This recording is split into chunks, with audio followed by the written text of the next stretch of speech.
Coming tonight? Three out of four, one of them's kind of bailing on doing it. Yeah.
He's got a Got to message read the opening. Okay, good evening, everyone. I'm going to call this meeting of the Advisory Finance Committee to order. This is meeting number 26 of fiscal year 2022. Today is Monday, February 28th, 2022. Pursuant to Chapter 20 of the Acts of 2021, meetings conducted by hybrid means will be conducted in person and via remote access in accordance with applicable law.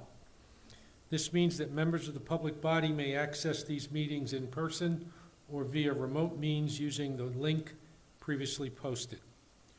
When required by law or allowed by the chair, persons wishing to provide public comment or otherwise participate in the meeting may do so by accessing the meeting by in-person attendance. Additionally, meetings are broadcast in real time via Westborough TV on Verizon Channel 28 or Charter Channel 192, or on the web at www.youtube.com/WestboroughTV. Thank you all for coming. We have a busy agenda tonight. We have several guests. Our first guest is Mr. Fred Leonardo, Director of Community Development, and he will be speaking to Articles 13A and B, and perhaps commenting about Article 26 and 29. Fred, welcome. Thank you for coming. Good to see you. Yeah. And the floor is yours. Thank you very much. Thank you for having me. My presentation is fairly brief. Please stop me with questions as we go if you'd like. So I'm representing the Community Development Director, as pointed out. My name is Fred Leonardo. Specifically, we're looking at two articles, or A and B, that deal with economic development specifically. And just looking at the history a little bit, these two initiatives came out of a grant program that started almost a year ago today. And what came out of that is what was referred to as a local rapid recovery program. That program was a grant program that we looked at to see how we could better service businesses in the local community, and specifically downtown. So that was referred to as LRRP. So again, Zach Bonner, our new economic development coordinator, is not new anymore. Actually, he's been here almost a year. He started in this program with the LRP. So in March of 21, he worked with an outside consultant, Haggerty. That consultant was hired through another grant. And the idea was to look at the downtown businesses, how we can improve and recover from the COVID situation. So Zach worked with the Haggerty Group. It came up with conclusions or initiatives in October of 21. Of those initiatives, there were 10, 4 that we're trying to implement in the first phase, and then an additional 6 in a second phase. So the first two, we're presently looking at an outdoor seating policy. There are probably costs associated with those. We don't know what they are yet, but Zach is actually working through a policy and bringing that to staff to see where that will go. We don't actually have a number to that. The second initiative, which Zach was able to obtain grant funding through a redo grant, was actually for $25,000, and that's an online business program, or online business directory, sorry. So we just started to implement that, so we're just in the process of hiring a third party to help us implement that program. So that then brings us to the two that we're talking about tonight. The first initiative we're looking for funding for is the local business marketing program. That's tabbed to be $4,500. The intent is to have customers or citizens of the town to go out and get a stamp pad and have 10 stamps from 10 different businesses. They would bring that pad in and be entered to a raffle where the intent is to give out 15 gift certificates of $150 each. So the arithmetic's pretty straightforward. That's $2,250, and then we anticipate that same amount to actually buy the stamps and the pads and do some advertising for that program. So that's the first program we're looking to fund as phase one. The second program is, it's actually like a mini LRP, if you will. As one of the initiatives that was found during the process is that the minorities and women groups, businesses in town were underserviced, under taken care of, however you want to say that. So this $30,000 request is to actually hire an outside consultant to drill down to what the specific requirements of those particular businesses are. So we're hoping to come up with initiatives, not hoping, the intent is to come up with new initiatives to service those specific groups. And that's kind of where we're at. Questions on that? Questions from the committee? I guess a question is, is there any grant potential for these items, or are these coming out of free cash or something like that? Well, actually neither. The original warrant was to ask to come out of free cash for the, what was a total of $3,450, $4,500 for the first one and $30,000 for this. We found, and actually the finance director pointed out, that the Economic Development Committee already has funds that they can't actually spend in this fiscal year. Their appropriations comes from the billboards, electronic billboards. So right now, fiscally, they can only spend $40,000 on the grant program. So they've actually taken in, due to COVID, due to the position being open, we actually didn't expend grant funds through the Economic Development Committee for about a year and a half, or very few funds. So there's actually funds still in that account that we're suggesting that we use that money to fund these two initiatives. So it's not out of direct free cash, it's money that's already in that account. But you still need town meeting to approve the use of those funds. Yes, because those funds were specifically earmarked for the grant program, the EDC grant program. So this would be a deviation from that. Andrew? Andrew, Thank you have you. your hand up? Yeah, thank you. My question is more for the first one, where there's going to be gift certificates given out for the folks who are part of the drawing. Mm-hmm. Do we have any determination or any understanding of what will qualify as a successful use of this program? We have, I don't know that I imagine it's that we get a fair amount of people using the actual stamping program to get to the 10 businesses. That's the intent. So if we don't actually give out 15 gift certificates, I guess we wouldn't have been very successful. I don't know that we have a monitor past that. I wonder if there aren't opportunities to better measure metrics of success, because obviously if somebody would have made a purchase downtown anyways, and they're just doing this as part of the program, that hasn't really been any incrementally new business. So maybe an opportunity of checking a box that says this is a new customer or returning customer. We could match whether that's new business or, I don't know. I'm just making these things up, but I think the question of was this effort a success deserves some consideration in terms of if this is an investment we'd want to do again. Thank you. Well, I mean, that's a valid suggestion. We haven't made up the actual little stamp pads that are going to go out, so we can always do that, add a little box that says new customer. Somehow we can try to incorporate that. So it's a good suggestion. Thank you. Melanie?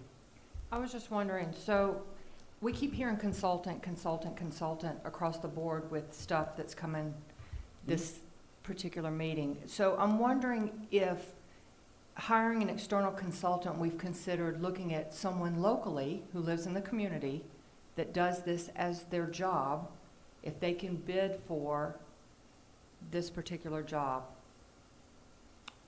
If they're qualified. Yeah, the second one, minority and women-owned businesses. Right. There's got to be plenty of consultants in the town of Westborough and I think that they should be given first consideration, don't you think? It's like keeping the money in the area. Yeah, I would think if there's a qualified consultant, that's certainly, they have to be qualified to bid or to enter into that. So there is some qualifications or parameters that have to go into that. But I don't see why we couldn't do that. Give preference to somebody that works in Westborough. Okay. That's certainly a consideration we can keep in mind. I just think it, Supports the economic exactly. development. They're gonna turn around and spend that 30,000 right downtown at the Rotary. That's right. If in fact we have a business, I don't know that we do, Zach may have a better answer to that, I don't think he does, but we can Yeah. certainly look to that. If there is a business in Westborough that can satisfy the requirements, certainly. Zachary?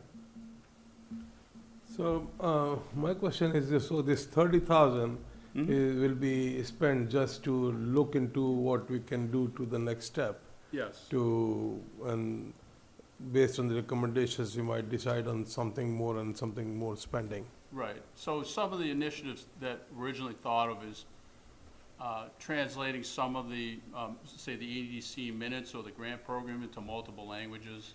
That may be one possibility. Now, whether that actually costs a lot of money or not, I don't know, but probably not. But that could be a possible initiative. Looking at maybe coming up with a business group or a business forum specifically for women and minorities. So one thing I will mention that Zach has had communication with a diversity group in town. So there is thought to work with them too, to kind of bring this, foster this forward, because they may have some thoughts on this too. And my understanding is they've actually tried to do similar things and just haven't gotten to that point. So we will make sure we're in contact with that particular committee, that there's not redundancy and they understand what the result of this will be. So there's not more money spent to do the same thing, basically. I don't know if that answers your question directly, but. You know, a thought comes to my mind, why don't we start developing some in-house kind of expert in the area, not an outside consultant like, which gives a totally independent opinion, but, you know, I've been here for a very short time and I've seen these consultant groups between $30,000–$45,000, you know, a lot of money, yeah. It is. Well, so this was one of those initiatives that was specifically sprung from the original review, if you will, and that was through interviews, through actually meeting with the stakeholders and whatnot. So they actually didn't get into the weeds of this particular area, and I think it's been, from my understanding, what I've seen, it's just an underserved population in town. So it's something we're looking to expand on. Yes, maybe we should have the expertise in town, but at this moment, we don't. So if this town had a Chamber of Commerce, does this town have a Chamber of Commerce? Well, we're associated with, you know, 495 and some other associations. They would have an arm, probably, that addressed women and as business owners, minorities as business owners. They have their own kind of subgroups sometimes. So I bet you there's somebody in this town that's qualified. Well, that could very well be. think mean, so. We're not gonna dispel that, I've got that on my notes. Well, you know, I'll make sure that Zach takes that into consideration if and when we get this funded, that we'll certainly give priority to somebody that's local. It would only make sense, to be honest with you. Go ahead. So would one of the things the consultant also support is whether there are potential grants in this area that we could explore? Yeah, I'm sorry, you did ask that, I think. So when the Economic Development Coordinator, Zach, actually put in for the original grant programming, he did include these two as part of the redo, but they didn't get funded through that particular grant program. The only reason we're trying to move forward is because the intent was to try to get it in our phase one, so we're trying to get these things implemented earlier than later. So yes, so some of the other LLRP initiatives, we are looking to other grant funds for that.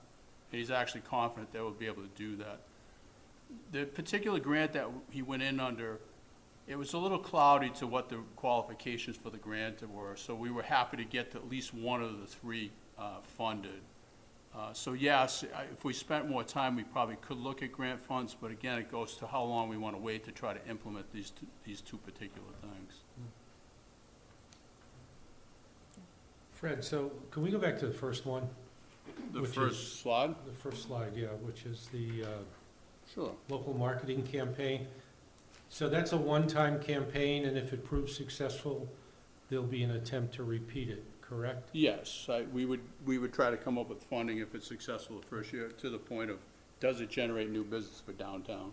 So has anybody given any thought to a more sustained marketing campaign to drive business to the local shops over a period of time? because this seems to me like potentially a one-shot wonder. And if it's successful, yeah, we'll try it again. But I would think that the EDC and community development would want to have a more sustained level of activity of people coming in and buying local. Well, so I think you're really addressing all 10 initiatives. So in the Phase 2 initiatives, there's directionary signs throughout town that we're hoping to implement. So there's other programs. The outdoor seating was another one that we haven't. All we're seeing is I'm sorry? all we're seeing is what we have in these articles. Well, or no, the signs or, No, What- what's contained within this document is all we see. well, You say yes. 10 initiatives, we see. Well, so I didn't get into the weeds of the other 6 initiatives, but there are other initiatives that, all the 10 initiatives are to drive business to downtown. So we're just looking at that first phase, the first 4 initiatives. So in the second round of this, which we hope to fund through a lot of grant programs, is actually things that are more permanent. As I said, the wayfinding signs is one example. And there are other programs built into that I didn't get into tonight because, well, 1, I wasn't asked, and 2, I didn't really want to get into the weeds of something we haven't proposed yet. No, that's fine. So yes, we've taken that. That was the whole point of working with this local rapid recovery, is not just one-time wonders. It was more to build up businesses Good. over a longer period of time. Well, that makes me feel more comfortable. Sorry, I guess I should have been clear on that. No. Isn't the hope It's fine.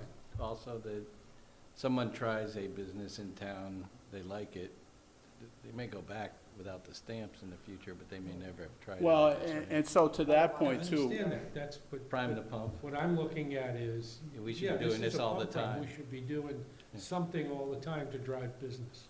well, so one of the other initiatives in the second phase, if you will, was to do pop-up stores too. So you can have, you can try to see if it's actually successful before you actually rent or lease a permanent spot. So there are other initiatives built into this program. Good, so there's some thought being given to all I this. think there was a lot of thought given to this, Yeah, actually. I don't think these were just like one-time ponies, if you Yeah. will. I think there was more to it than that. Okay, And I apologize if I wasn't clear on that. sorry. Uh, Any other, go ahead. If you have no other questions specifically on this, I'll briefly mention. Let me see if Beth has any Sure. questions. She came in Beth's late. Beth? Hello, Beth? Sorry, no questions. Okay. So you had asked me to comment on Sustainable Westborough. So now, at this point with the warrant, it's basically to just add that title of Sustainable Westborough to the Community Development Department. There was an intent to add a position to help with Sustainable Westborough, if you will. It was going to be a Community Development Assistant. Because of the way the budgets are, we are not presently today trying to fund that actual position. Because of the positioning of that position, if you will, it made some sense to add that to the community development realm or department, if you will. So this is the first steps to actually be able to get somebody to help Sustainable Westborough go forward. So that was the intent of that warrant article. And how about the reorganization? So the way the reorganization would work, and it makes sense again, because the way the community development was set up is to look at and processing of new buildings, revitalized buildings, things that would crop up in the business world, either commercial or industrial. So a large component of that is conservation, economic development, which drives that, and building. The other vast or big component of that is planning, because they do all the site plans now, and they really look at the project in whole. So it makes a lot of sense that there's some synergy there to have the planning director in this position, or under the umbrella, if you will, of community development. That's not how it's presently, the charter is presently set up, so that's kind of where we were trying to head with that. And what it does too, it opens up the community development director as well, because then anybody in any of those departments could actually be the director. So that way it gives the town much more flexibility for that. So that's the impetus behind that move. Thank you. Again, no monetary money associated with that at this present time. Any other questions from the committee? Well, I guess just one, on without the assistant though, is your department gonna be able to do anything in the interim, or it's just best Well- effort at this point? So we've actually had some meetings with Sustainable Westborough, and the town manager is on that committee. So there is some thought to have present staff to help them out as best they can. Unfortunately, fortunately, however you want to say it, we don't have a lot of expertise in staff with sustainable items, if you will. It's becoming and is a specialty unto itself. So even if I wanted to dedicate a lot of staff to it, I just don't have the personnel that have that expertise.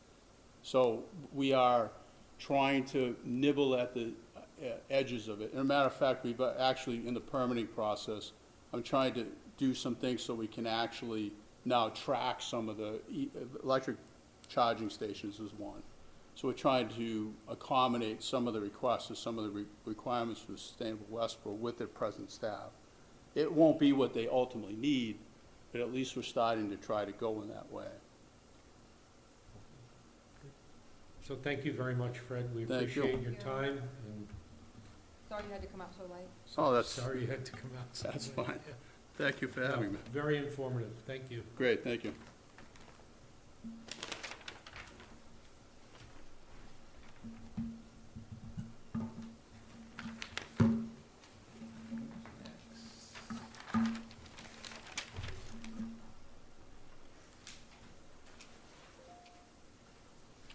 Jennifer, how are you? You set up?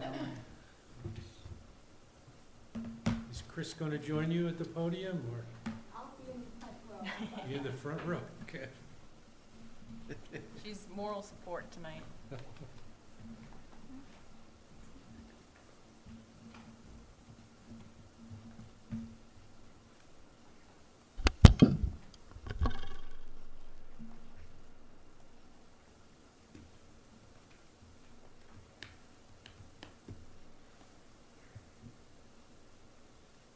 So for those of you who've not had a chance to meet Jennifer, this is Jennifer Doherty, and she's going to be speaking with us on the Community Preservation Act proposal.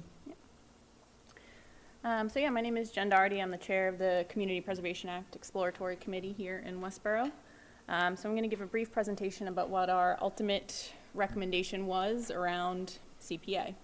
By the way, thank you for the lengthy report, but more importantly, thank you for the brief executive summary. Yes, that's the most important part of that report, really, I think, so yeah. So again, just some quick background on what CPA is, as a reminder. This has been around for about 20 years now, and the Community Preservation Act is a program that allows communities to raise funds for affordable housing, open space and recreation, and historic preservation. And so the funding comes from two sources. The first is a local surcharge on real estate tax bills. And communities can set the amount of surcharge anywhere up to 3%. There's also several exemptions under state law that communities can choose from if they want. The state then also provides matching funds from their Community Preservation Trust Fund. The match amount varies from year to year, but lately it's been around 30 to 40%. And these funds are collected from a fee that is assessed at the Registry of Deeds whenever a document is recorded. The most important part about this trust fund to know is that communities pay into the trust fund whether or not they've adopted CPA. So Westborough has been paying into this trust fund for the past 20 years. The funds have been essentially going to our neighbors who have already adopted CPA. So as I said, the funds are dedicated for affordable housing, open space and recreation, and historic preservation. Each year, the community must allocate 10% of their funds to each of these three categories. They can use 5% for administrative costs. So many communities will hire sort of a part-time CPA manager. And then the remaining 65% can be spent among the three categories as the community sees fit. The funds do not expire and they can be banked. so you don't have to spend all of your funds in that fiscal year. They will roll over. But they don't roll over into the general fund or anything like that. They will stay in the CPA account, and they actually earn interest. And they can also be used for bonding on larger projects because it is sort of a pretty steady, known stream of money. It's based on assessed property values. So to manage the funds, communities establish a community preservation committee that reviews all the funding applications and ultimately presents them to town meeting. All funding requests must be approved by town meeting, so there is local control over how the funds are ultimately spent. So to date, 187 communities in Massachusetts have adopted CPA, including pretty much all of Westborough's neighbors. And Lakeville and Pepperell currently have it on their ballot for this spring, so it could soon be 189 communities. So just real quick, a bit about what our committee has done since November of 2020. We tried to do as much public outreach as possible, given the circumstances, to kind of see what Westborough would think about CPA, whether Westborough residents are interested in CPA. And we got a generally positive response. You can see from our survey that we had up, again, it was only 57 respondents, so it's not entirely representative of Westborough. But those who did respond were certainly interested in spending money on the CPA categories, or were willing to spend money on CPA categories. We had several public information sessions, some specifically dedicated to boards and committees, and some open to the general public as well. We also were on Westborough TV quite a bit. I was interviewed by Shelby Marshall for Frank and Mary. We also stood at the farmers market for 2 Thursdays in September. So we did quite a bit public outreach, or at least what we could. That was to get the given 57 circumstances. respondents? Yes. We had the survey up from early September until the end of October. So that was what we got.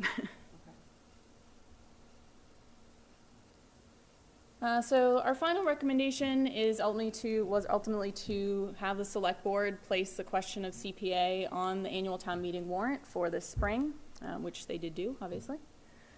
We recommended a surcharge of 0.5%. And we also recommended the following exemptions.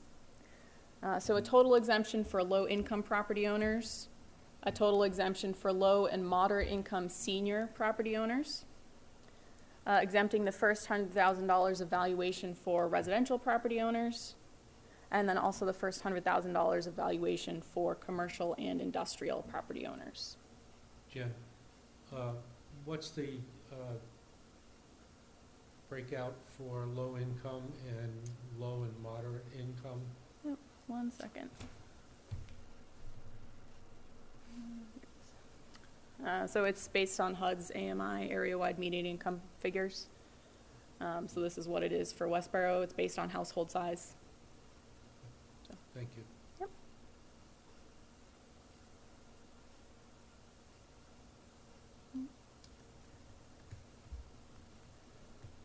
So we did take our initial vote in November of 2021, and then obviously the select board had their preliminary hearing on this year's budget in early December.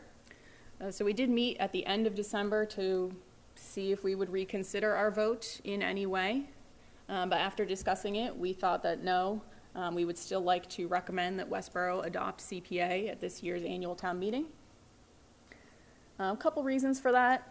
We really see it as a way to proactively plan for Westborough. You know that you're going to have these funds available for these 3 different categories, so you can kind of plan your projects within this special sort of CPA fund, and not have to worry as much about fitting things into the larger budget.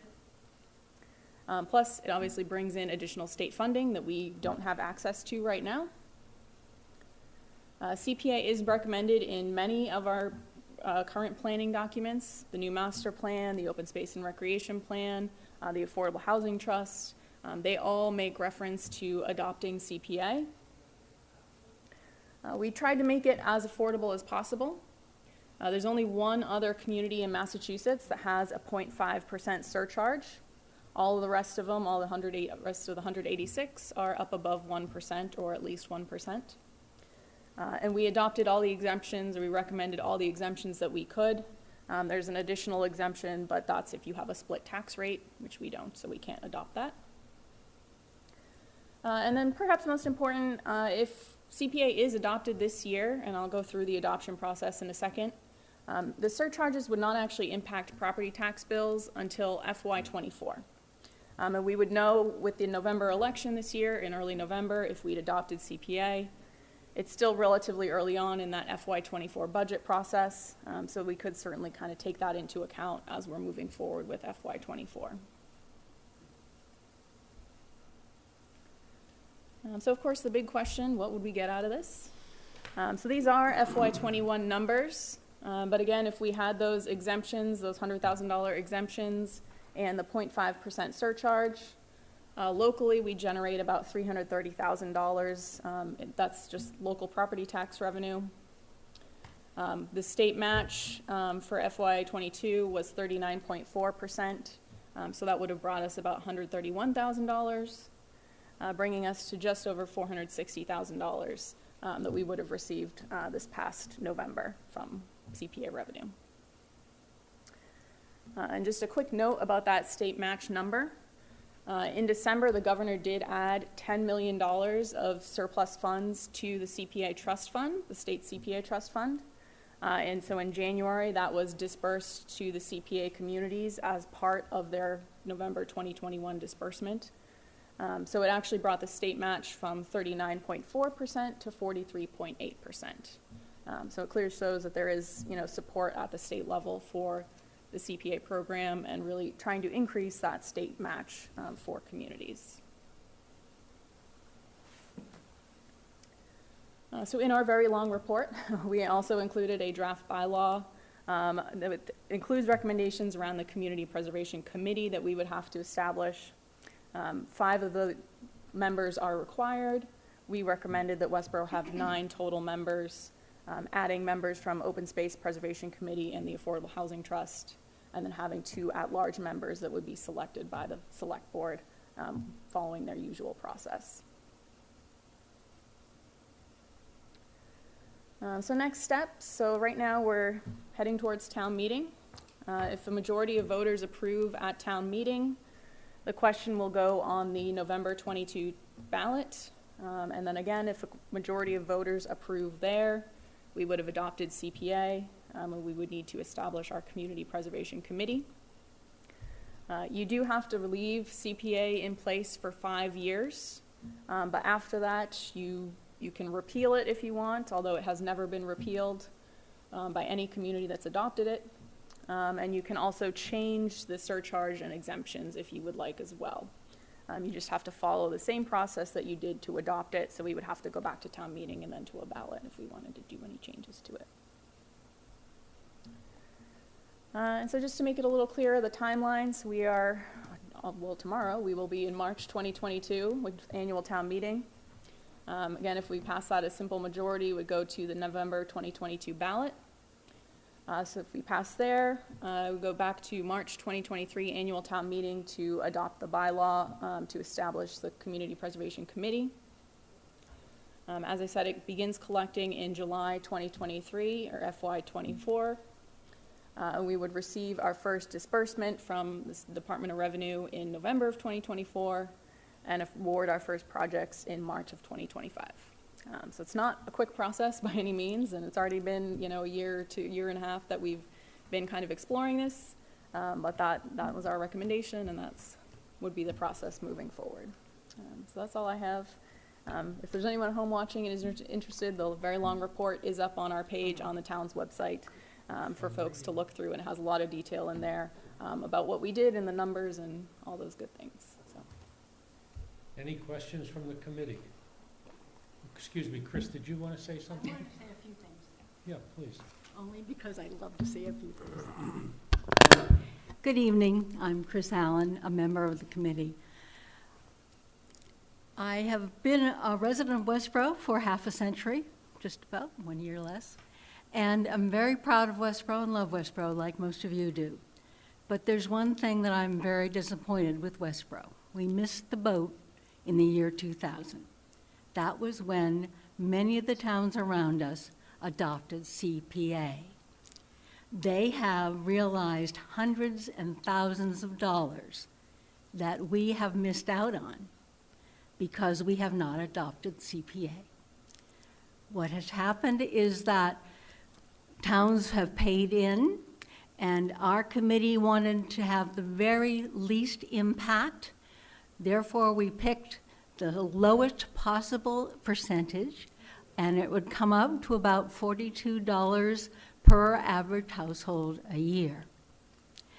That could go toward all kinds of things that we want for Westborough. Right now, there are 1,500 acres of open space that is unprotected. We don't really have the money to buy that, but CPA funds could help us do that. Historic preservation, we have a beautiful downtown and Main Street, and it has been preserved, but it has been also, we see beautiful old buildings falling apart and being torn down. CPA funds could help with that. And affordable housing. I've worked with affordable housing for many years in Westborough, and that seems to be one of the most important funds that CPA can go toward. Particularly, there's a possibility of developing some affordable housing at the state hospital land, but we need money for that, and CPA will provide that. So what I think is that we all love Westborough. We love it because of its open space, historic preservation, and affordable housing opportunities, but we need to be able to benefit from the money we are paying in as citizens of Westborough, but getting no money back. However, our neighbors, Northborough, Southborough, Grafton, Shrewsbury, Upton, they all have adopted CPA and are getting our money. It's time that we got our own money and could benefit from this. And I think Planning Board and other master plan have shown that they do back CPA as a very smart way of generating funds for important points that we want to maintain in town, and that this is the time to do it. Even though we are 20 years late, we can do it now, and I hope you will. Thank you. Any questions from the committee? Walter? Yes, sure, thanks. Certainly a 30 or 40% return on investment's a pretty good investment. My question is, I watched the select board meeting on TV, and they had a question about if it didn't pass at this town meeting, whether that was also subject to a 5-year wait to bring it back, or could it be brought back in a year? I think you can just bring it back right away. I mean, you'd have to at least go back to town meeting, obviously, No, I meant to that. start over. Because, yeah, I think I've seen some communities where they try and change things, or, you know, whatever, they adopt it and then they change it, you know, pretty quickly right So after. it So, can't be yeah. brought back. The 5 years, really, if you've implemented it, you keep. You have to leave it in place, yeah, yeah. Anyone else? Melanie? So, one of your first slides, you had 57 respondents, which is, I'm not trying to be rude, but you know, that shows a pretty apathetic Yeah, population. yeah. If people, and it's a great in concept, it is. But have we tried other ways to get feedback from the community? Because I think we have a census coming out, correct? And we could have maybe included a question in the census. Yeah, I mean, 57 is ridiculous. we tried. No, You know, I'm we, not- like I I'm not said, knocking your effort. I'm Yeah. just saying, I just don't think enough people are aware at that point. yeah. We, you know, we've tried to kind of do what we can. You know, we were in touch with community advocates throughout the process to get things, you know, publicized in there. I was posting regularly in the local Facebook groups, you know, every couple weeks about the survey or when we would have public meetings. We actually held 2 public meetings, like to public information sections for the general public. The first one, no one showed up, and the second one, 2 people showed up. And those were emailed out by the town, you know, when they do the email blasts. We had them posted in different places. So we were just kind of struggling as a committee to kind of see what else we could do. But it just seemed like there just was not a lot of interest. Or I would say when we did talk to people, like at the farmer's market or the comments on the survey, it was sort of like, well, yeah, that sounds like a good program. There was never anyone that was sort of, absolutely negative about it to us. I think maybe there was one commenter on Facebook or something that, said it was a bad idea.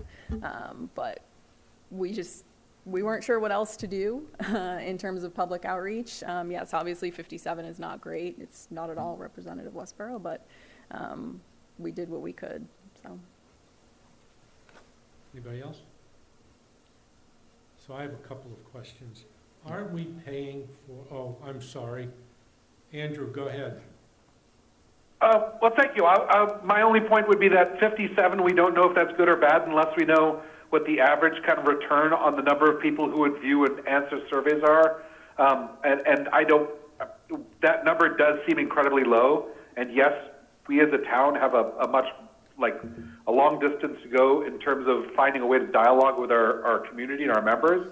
But we can't assert whether or not 57 is good or bad because we don't know how well other surveys have done, unless somebody does know and they can say 57 is really low. I think Just out an of observation. 57, 44 responded affirmatively, if I remember Yeah. reading it correctly.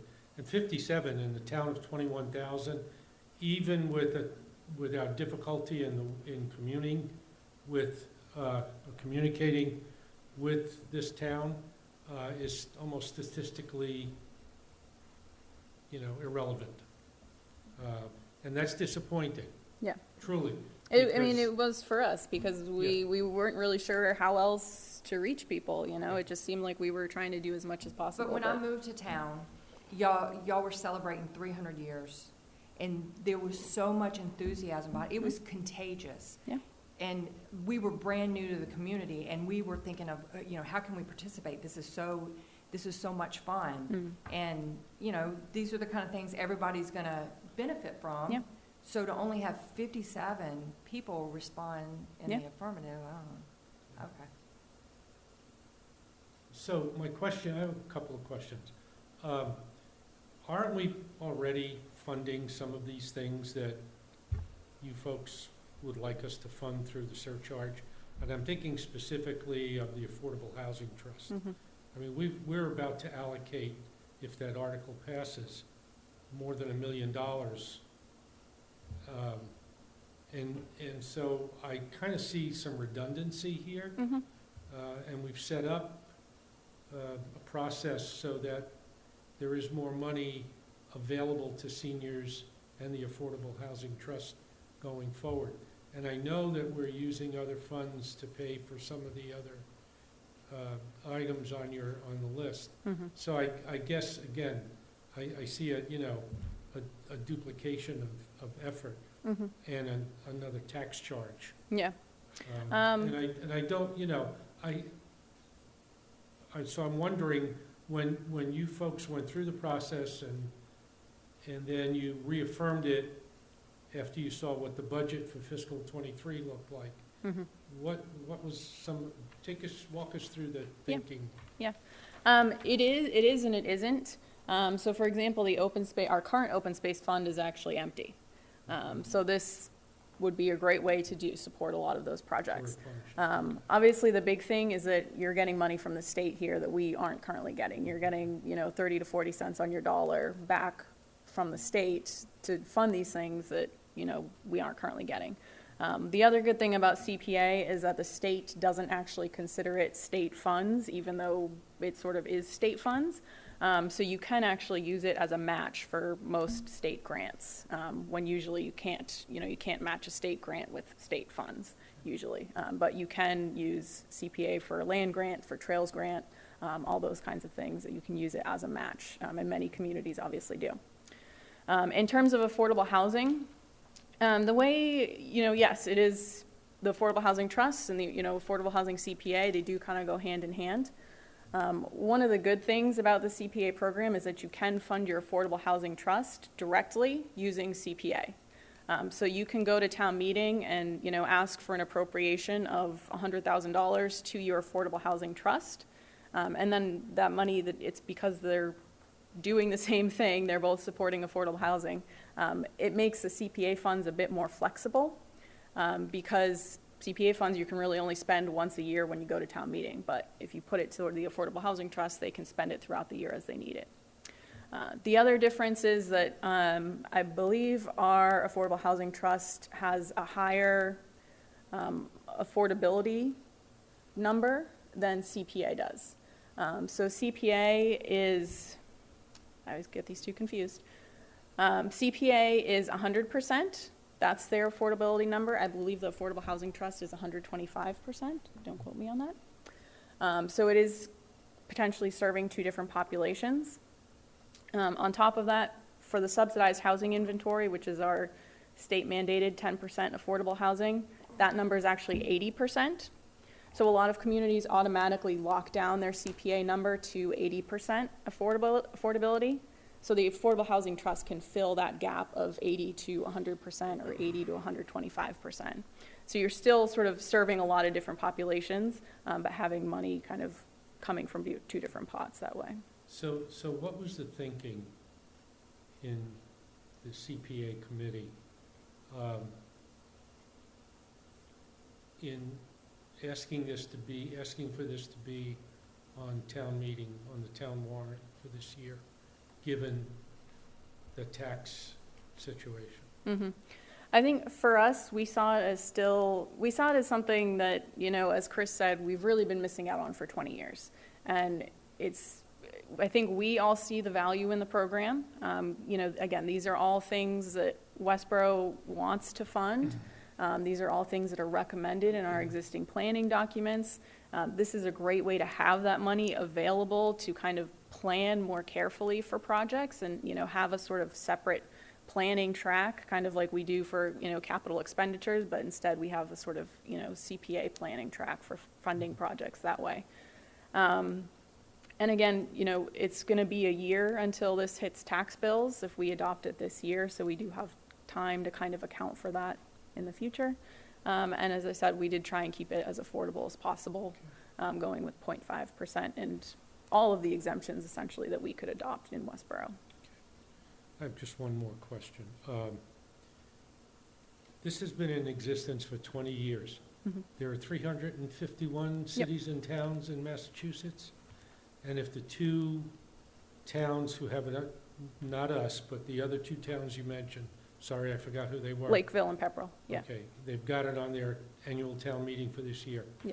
That leaves 162 towns who have not taken advantage of this program. And I'm just curious, as good as this looks, why do you think those other towns have not, over the last 20 years, taken advantage of this source of funding? Mm-hmm. Certainly, some of them don't have the wherewithal that Westborough has, and you would think they would have jumped all over this. Yeah, I'm not sure. I professionally work in a field that is related to CPA funding.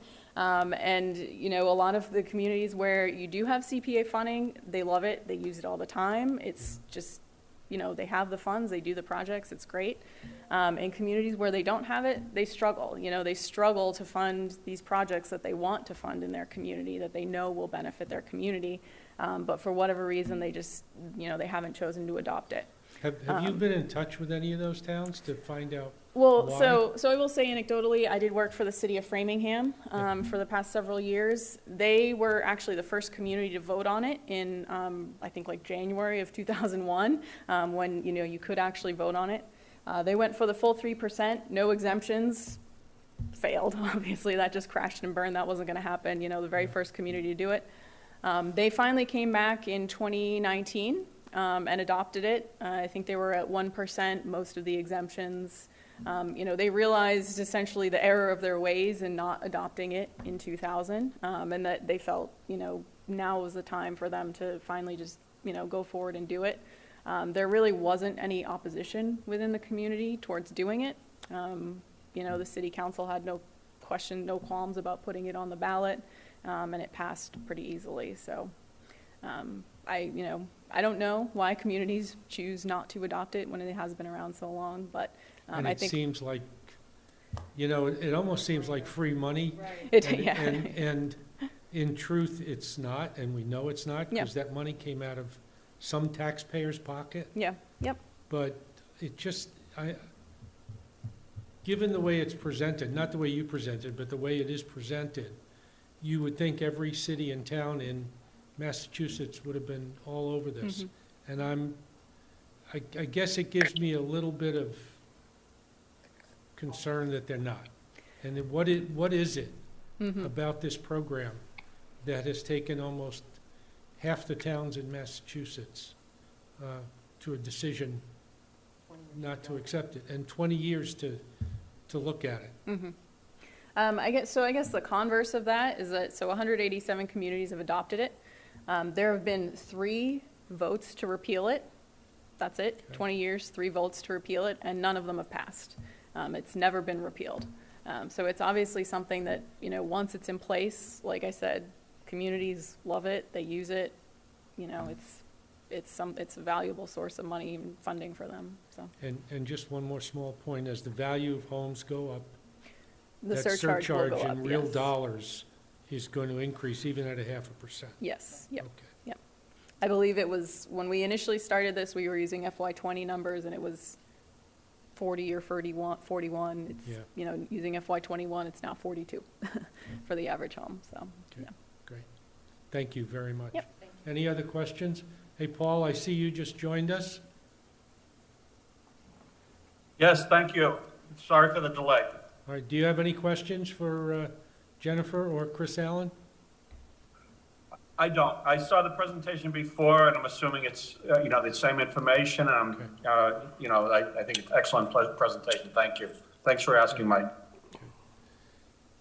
Thank you very much. Thank you. Do you have? Yeah, I just wanted to express my thanks to the committee that worked on this, because one of the reasons these other towns might not have it is we are fortunate to have some talented people. I mean, you saw the report. They Yes. spent a lot of time on this and a lot of work, and it's easier to do nothing, so. Yes, that is true, yes. Thank you very much. Thank you all. Thank you. Thank you, folks. Yeah. Appreciate it. Thanks for taking the time. Okay, we're at- Lisa, are you going to do a slideshow, or are you going to go extemporaneously? I'm just going to speak, no slideshow. Okay. Because it's just much simpler than that. Okay, No so our need. next guest is Lisa Endenberg. It's Edinburgh. Edinburgh. Edinburgh. It's my typing, I'm sorry. No, it's okay. And Lisa is a citizen petitioner with respect to Indigenous Peoples' Day, which is Article 35 on the town warrant. So Lisa, the floor is yours. Thank you. for coming. Thank you for having me. Good evening to you all. I'm here to give a statement and answer questions regarding Article 35 on the town meeting warrant. This petition, signed by nearly 100 Westborough registered voters for March 19th town meeting, simply states to see if the town will vote to, quote, "From this day forward, recognize and refer to the second Monday in October as Indigenous Peoples' Day, or take any other action thereon." The article is a non-binding resolution regarding the second Monday in October. It does not alter or change Columbus Day in any way, nor does it take the Columbus holiday, state holiday away, or the national holiday. Additionally, it does not require any action by the town, but may be considered as the town updates documents that reference the second Monday in October. From a financial standpoint, it has no impact on the town whatsoever.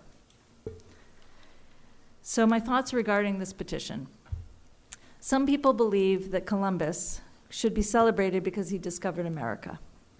Others will point out that he never actually reached any of the soil of any of the Americas, that he never made it past the West Indies. Some people will look at entries in his diary and say that he admired and respected the indigenous peoples, and others will see the genocide and the slavery inflicted upon them. Others will say he should be championed for spreading Christianity.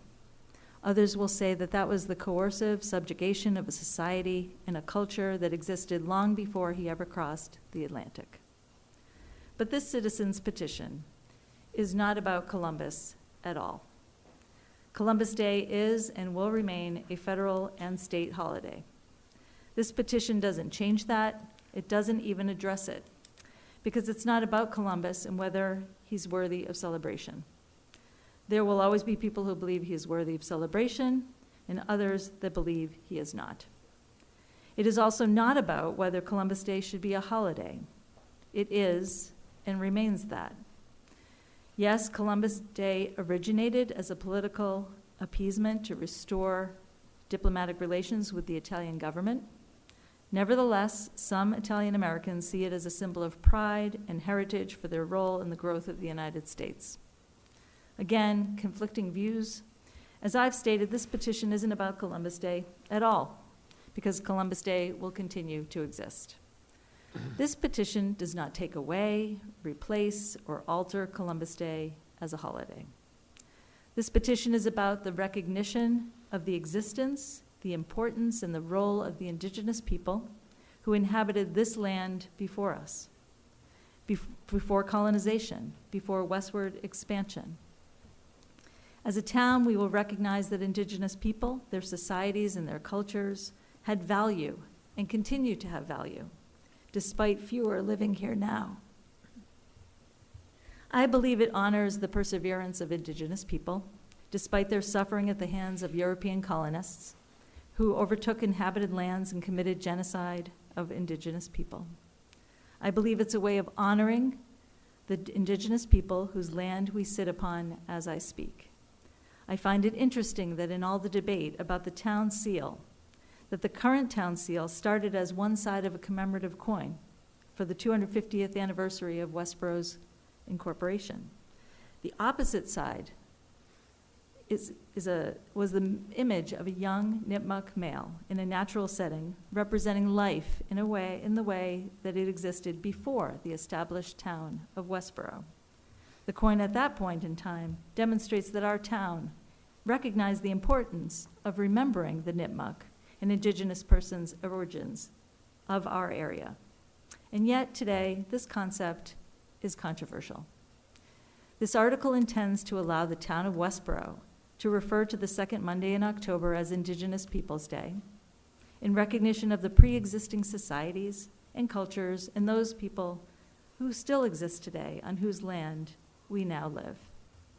Indigenous Peoples' Day is our local recognition of Westborough's past heritage and the existence of a community that should be celebrated.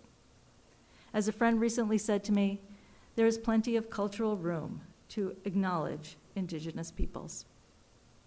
So why am I bringing it forward as a citizen's petition? In the conversation about making the change with the select board, there was much discussion about Columbus, who he was, good or bad, different historical interpretations. There was much discussion about the holiday, should it even exist? And there was much discussion about the process. Did it factor in all sides? Was it fair? Was it open? Was there enough public comment? It seems like the decision got mired down in the process, even to the point that people said, I support the change, but the process is wrong, so we shouldn't do it. You don't need a complicated process to do the right thing. If you agree, as I believe, that recognition of Indigenous peoples' existence in society and culture and their role in the evolution of our area and town is important and worthy, then we don't need a complicated process to do the right thing. We simply need to say the second Monday in October is referred to as Indigenous Peoples' Day. I ask you all to reflect on this and do the right thing with me. And now I open up to any questions that you might have. Questions from the committee? I'm just curious, because you're impassioned about it, clearly. But if it's so important, why would you want to share it? Why wouldn't you want your own day? So there there hasn't been a day, except for there's been a proclamation for a day that celebrates Indigenous people. But on that day, on Columbus Day, it is a constant reminder of what's happened to their people. And yet, those are the same people who originated in our own town. So it seems like it would be the time to counter what has been a painful holiday for Indigenous people. And it has. I mean, so I didn't realize this, but there's a complete movement, I guess. There's a campaign. And yet, I have simplified this quite a bit, evidently, which is so different, I guess, than what was presented from the D&I committee. So I guess that really is why. It's that this day is a constant reminder. And it's Well, some okay. would say Thanksgiving is also a constant reminder, That's true. so. But what they did in that case was there's a proclamation that refers to the day after Thanksgiving as Native American Day, but it's not a day that many Indigenous people feel is meaningful to them, whereas they are reminded every Columbus Day of the colonization of the Americas and the brutality towards Indigenous people. And since the people behind the campaign to change it versus align with it, which is really the difference here of what I'm bringing forward, is that they do believe that this was a meaningful day. So I guess that's why this day versus another. Anybody else? So I've got a couple of questions. You mentioned a couple of times that it would still remain a federal and a state holiday, and that the only thing that could happen was that this day could be mentioned, Columbus Indigenous Peoples' Day could be mentioned in Westborough documents moving forward. It can be. and- So that yep. means that it could, in fact, moving forward, at some point, somebody make a recommendation that Columbus Day be struck from Westborough documents and Indigenous Peoples' Day be substituted. So this petition is not prescriptive for the documents at all. I understand Yeah. that. Yep, Today, it's not prescriptive, right. but No, it's- next year or 5 years from now, it could be. And, we know there are Italian Americans in Westborough who are unhappy with this. In fact, we have a whole section of town, I'll just say it was called Guineaville. And as an Italian American, when I moved here, I took exception to that.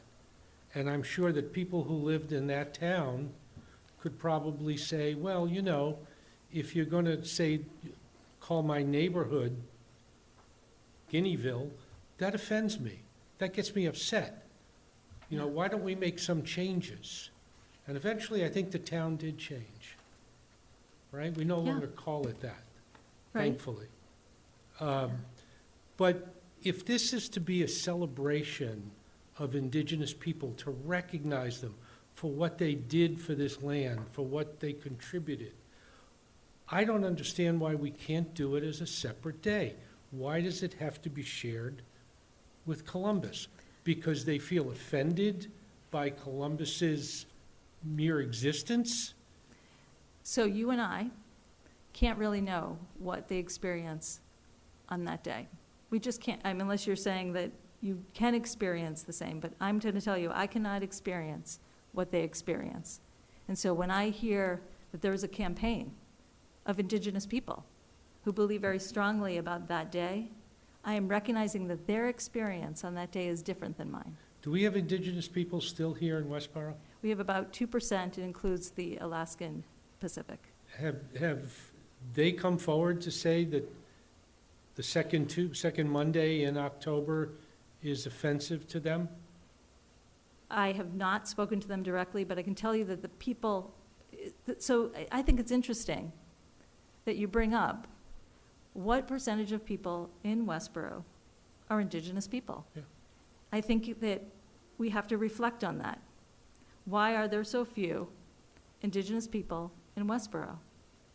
I think that's the bigger issue that you might want to think about and that it's okay to recognize that there were a much greater than 2%. But you're right, I have not spoken to any of them. Wouldn't it be helpful to your article if Well, it had here's the some thing. support from that community?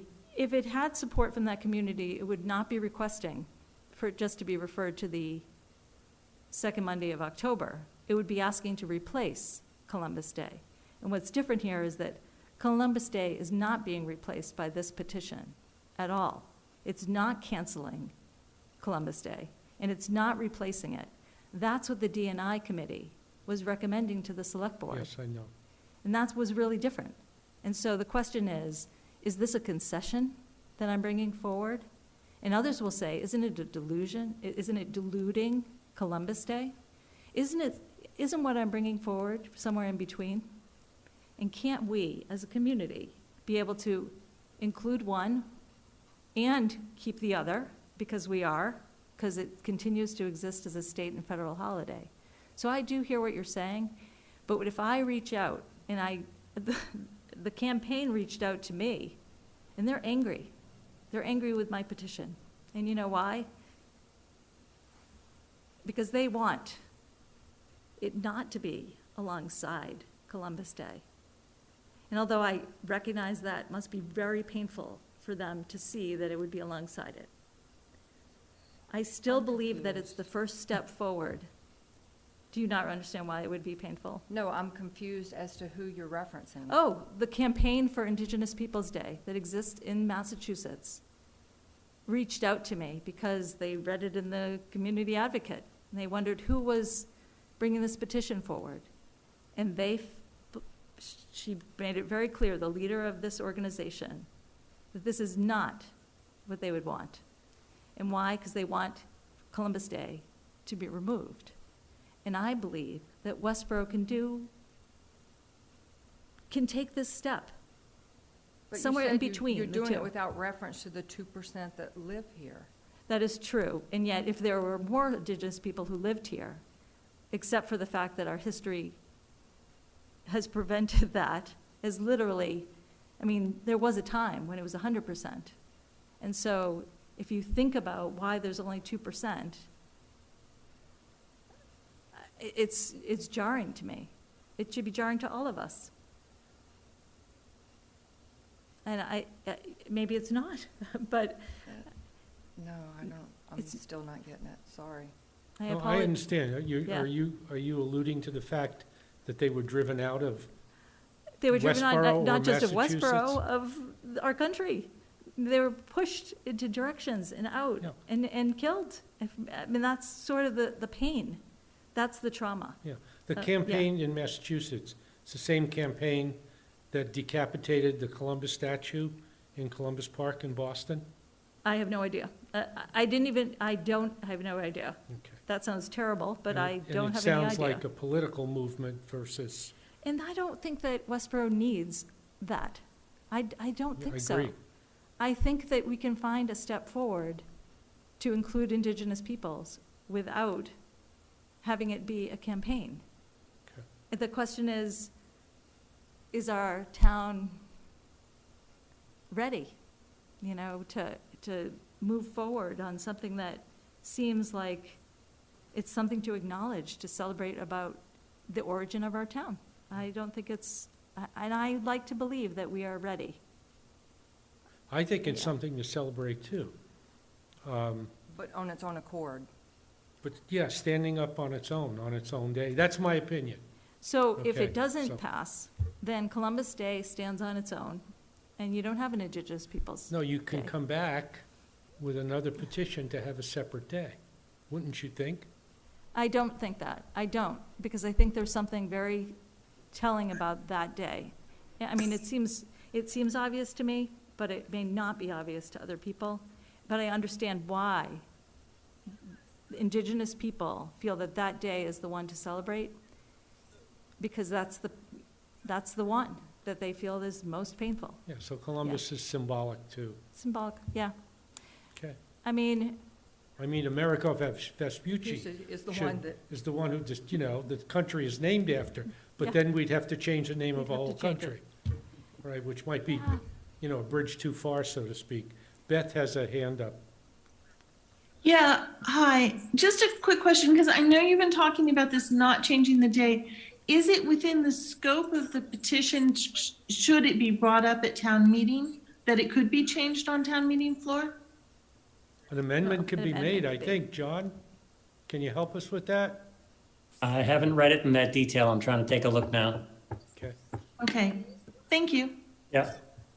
And did you stop at 100 people because that's all this town warrants? No, I'm no. just I, curious. you only needed 10 signatures. 10 signatures out of 21,000 people? You only needed 10 signatures to put the petition onto a warrant.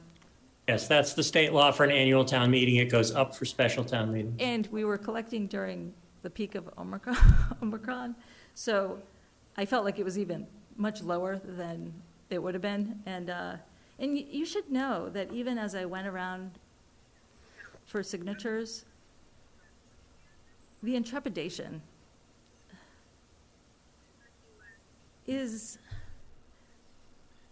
should be jarring.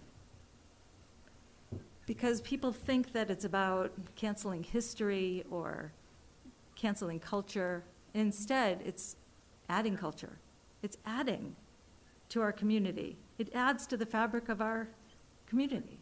And so it depends your perspective, because someone could say it dilutes Columbus Day, and others could say it adds to that day.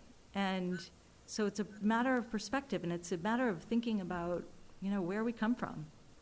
There was a time that they celebrated it here, and it came out on the coin that it must have been a way to represent the origin of Westborough. Okay. Walter and then Paul. Okay, I applaud the effort to try and figure out some kind of compromise, because there's obviously two wide positions here. I think there is some value in having something that reminds people that, and have a conversation on that day. I mean, most of our holidays, I don't think people are talking a lot actually about Columbus on Columbus Day. It's a day off to go apple picking or something. But in schools and other places, when it's talked about, you would have an opportunity to have conversations about both things, I think. And so I applaud it from that point of view. I guess I don't know. One of the concerns was written in this where it says, or take other action within. I'm wondering if whether your your petition might get, in essence, modified by others at town meeting. That's just I was interested in- boilerplate that occurs in pretty much every article in town meeting, which is to ask if the town will do something or take other action, which could be pass over, things like that. So I don't think that's specific to this particular article.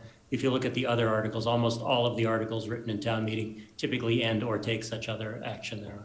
Yeah, I understand that part, but could the other action be, say, and boot Columbus Day out the door, or is that beyond the scope It's that the moderator? That would be beyond the scope. I was rereading this thing. This is essentially and again, so this is a slightly special case for my opinion. I'll look more into it before the town meeting, but this is a relatively special case, is that, as Lisa has pointed out, I'm assuming the motion is going to make it clear that it's a non-binding resolution, that the town meeting is essentially doing a sense of the meeting and can't force the select board to take an action.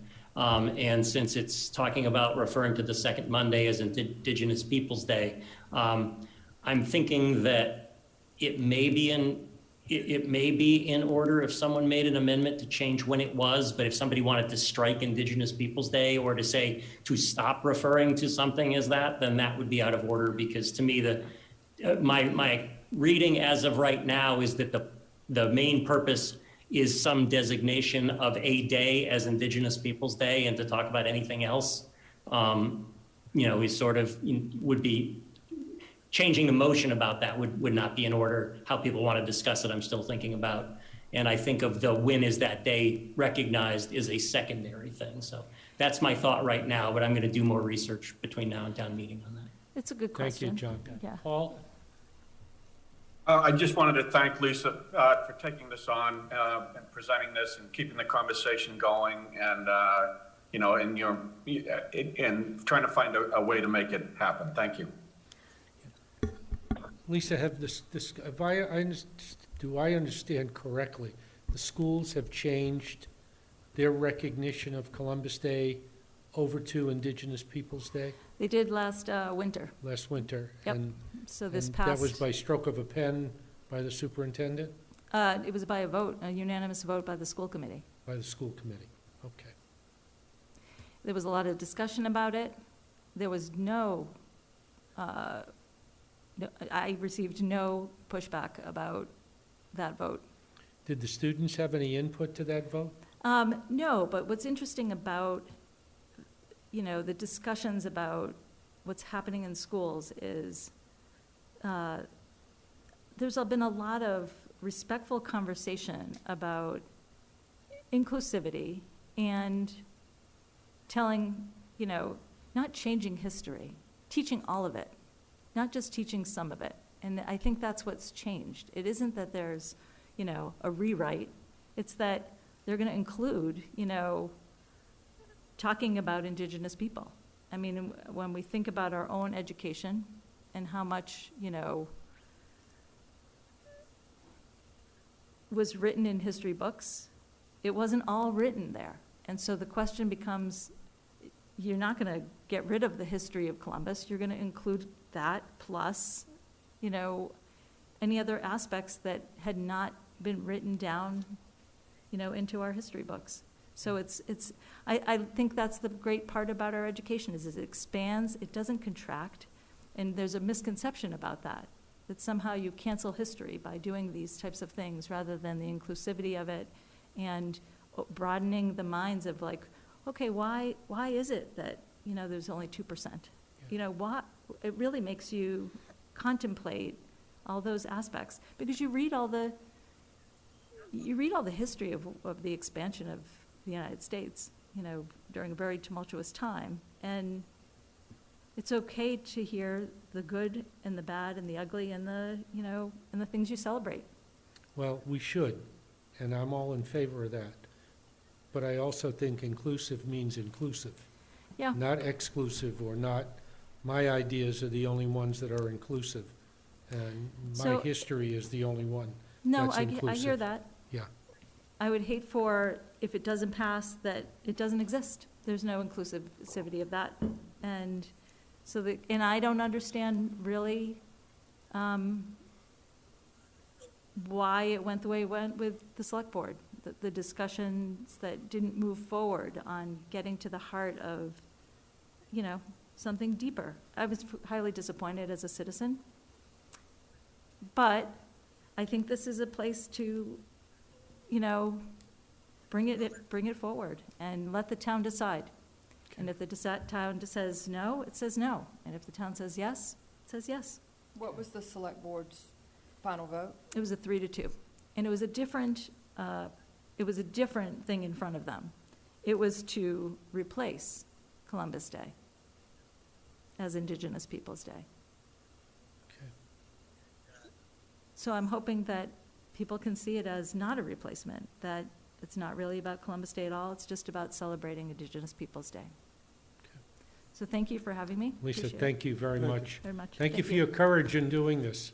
Thank you. I appreciate it. Good luck with all of your, it's a tough time of year. Thanks. Thanks. Thanks.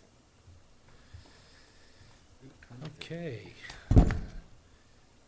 Nathan and Nathan Askew? Do you have a presentation that you I want to do. make? Okay, so take your time in setting it up.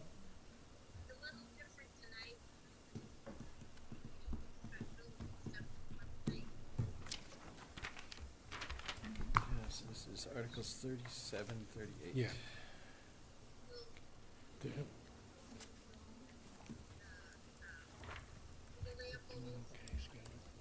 Yeah, we're 6 minutes ahead at the moment of your schedule. Cut those questions out. All right.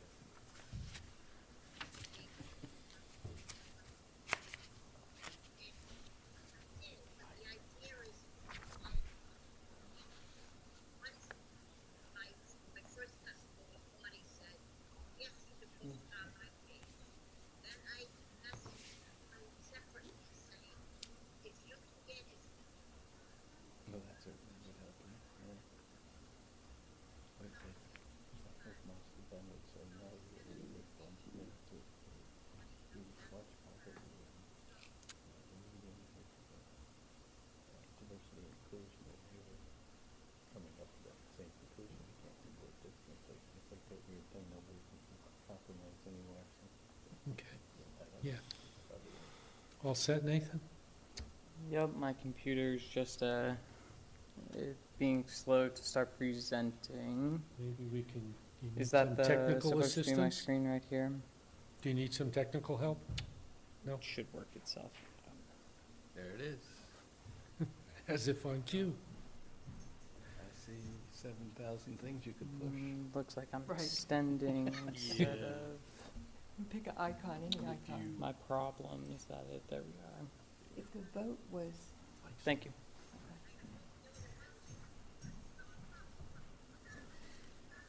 All right, thank you for seeing me this evening. Could you just state your name and your address, please, Nathan? Yes, Nathaniel Askew, 55 Fisher Street.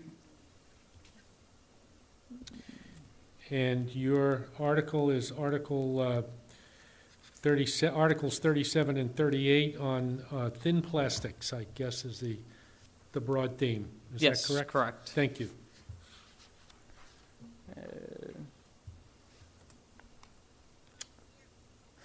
My computer is used to being plugged into a power source, so it's It's really okay. adjusting to, It's fine. Going rogue. yeah. Oh, there we go. So just to set some background information for this as we're starting to talk about it, anyone know how much plastic exists in the world today? I'll make it an easy one and not actually make you guess through this. It's 8.3 billion tons exists in the world today. Most of it, unfortunately, is being produced now. It started in the 1950s. This is an annual graph from 1950 to 2015 for annual plastic production. In the world, you can see that we're still on an upward trend, even at 2015. What percentage of all plastics were recycled in 2018? I'll give you a second to just think of your number, because it's probably lower than you think. It's only 8.7% of plastics today have actually been recycled. That leaves 91.3% of plastics to either find their way into the ecosystem. We have a bunch of reports saying that microplastics are found everywhere on the earth, including in our actual stomachs. There are studies that show that these actually help cause autoimmune diseases because of their release. Is plastic 100% recyclable? It is, with new methods coming out. More things are being seen as being able to be actually reused from plastic. A fun fact for us is 12% of all plastic has been incinerated. As you may or may not know, we use an incinerator and have a contract for another decade or so, I believe, with Wheelabrator for our trash purposes. Another fact that seems relevant in terms of plastic and what I'm bringing forward, the black takeout containers are not something that actually gets recycled. They end up in the waste stream, even if they started in the single stream. It's actually, in this case, because the conveyor belt doesn't pick up the black part of it.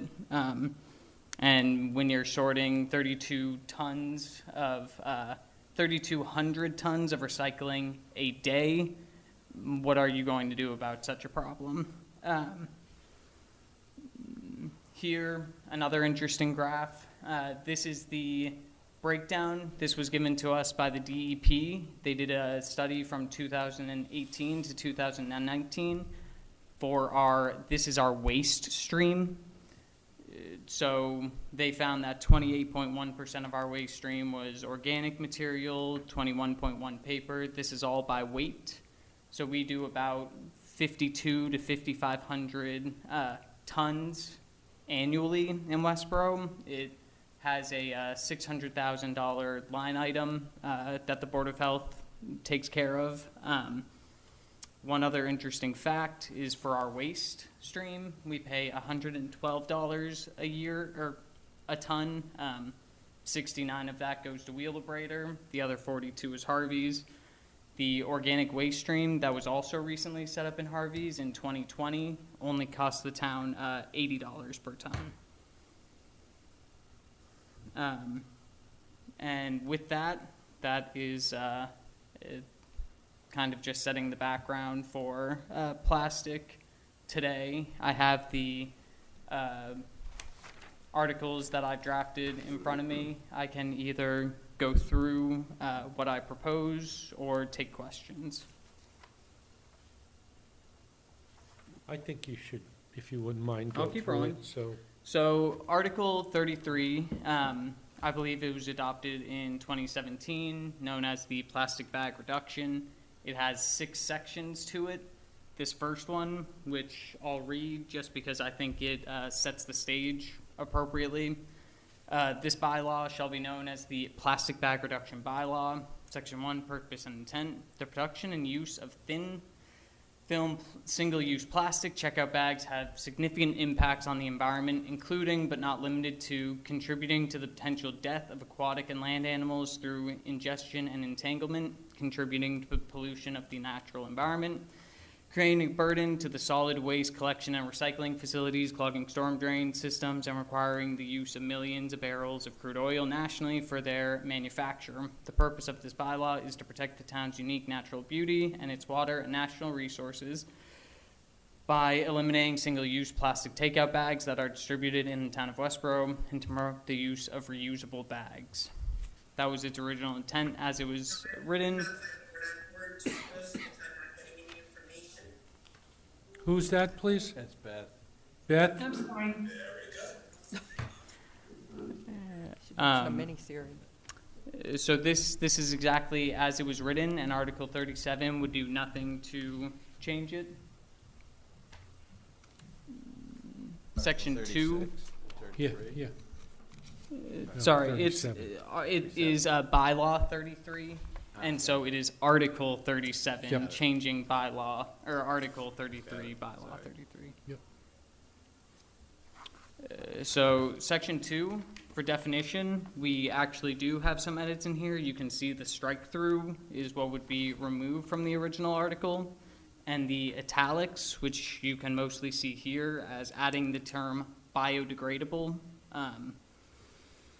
You would find that we propose in Article 37 to change the definition of reusable checkout bag to instead read, means a bag with handles that is specifically designed and manufactured for multiple reuse and is either 100% post-consumer material, which would be the 91.3% of unused plastics that we have today that have not yet been recycled, or biodegradable, which is more of your cotton, bamboo, hemp bags that So exist. I brought a bag, Nathan. Yes. Now, this happened to be, this is a really, thick plastic, as I would describe it, with 2 handles.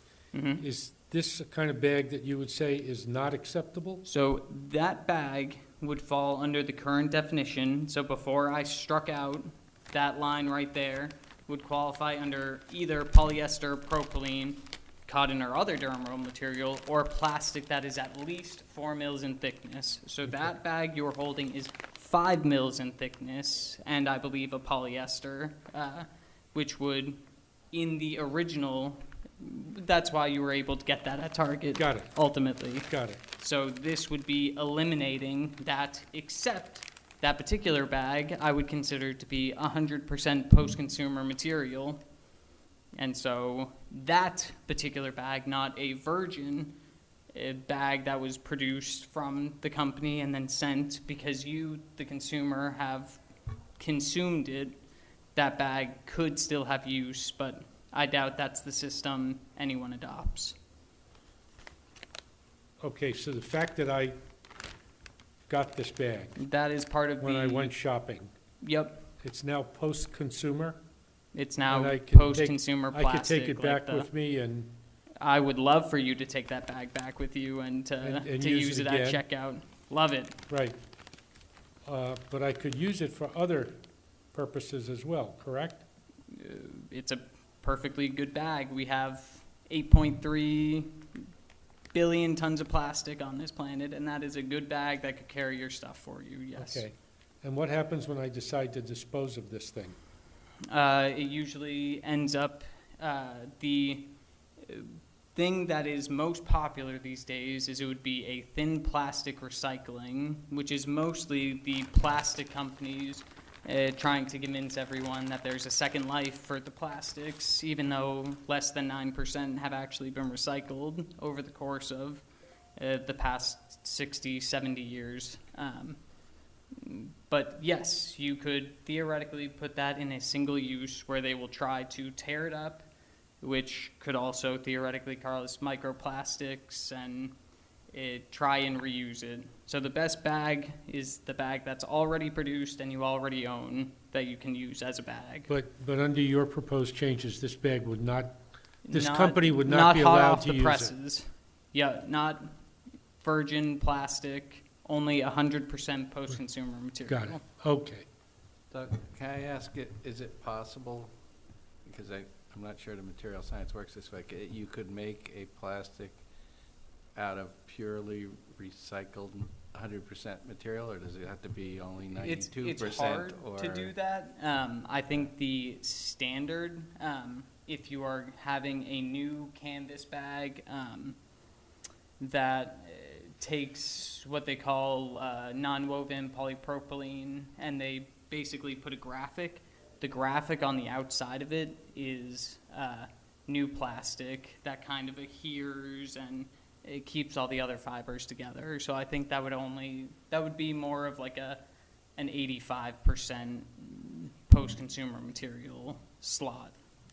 So I guess the question is, would it be more reasonable to have a 90% standard or some other standard that made it actually, from a practical engineering point of view, that you would get used up 90% of the material, because by setting it at 100, is it Probably not as gonna happen? a first step, and I could see that being something that's proposed as potentially an amendment to for just that reason.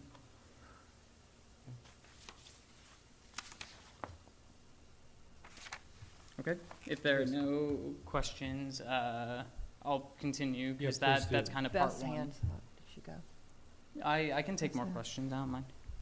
Beth's Oh, hand. is there, Beth, I'm sorry. I like the idea of recycling and everything, but one of my concerns with this is that when we took away the single-use thin plastic bags, the plastic bags got all heavier and thicker, and I feel like we created more waste.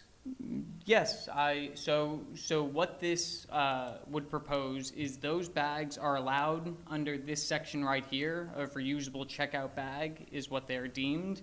If I go to regulations in the next section, you can see in section B that if a grocery store or retail store provides or sells checkout bags, a checkout bag is a bag that is given at the point of sale to a customer. The bags must be one of the following: 1, a recycled paper bag, or 2, a reusable paper bag, which was the definition we were just talking about. We, however, strike here that the grocery store or retail store may charge for said bags, giving the underlying assumption that they don't have to charge for them, which is why they're currently being given out for free. Did I see a provision in here that See, is dry we cleaner. can charge? Have to So charge. regulation charge. D, which is also in italics and therefore added, says all checkout bags offered at retail and grocery stores must have a charge of at least 10 cents. No checkout bag, whether reusable or paper, are allowed to be given out for free. This follows what California has been doing, which ultimately follows the best bag you currently have is the bag that you already own. They found that adding even something as little as 10 cents to this starts to make it a present choice for consumers. Maybe not the first time, but subsequent times visiting a store to therefore bring a bag rather than be charged even the 10 cent. And who benefits from that charge?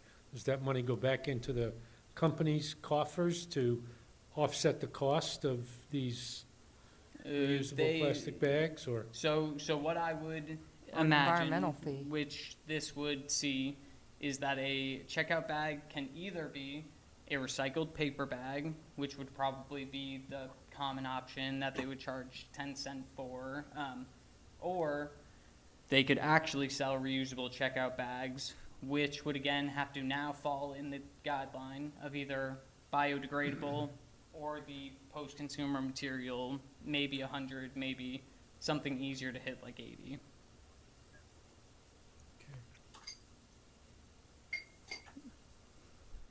The rest of the sections go on to ultimately say this will take effect 6 months after it's actually voted in.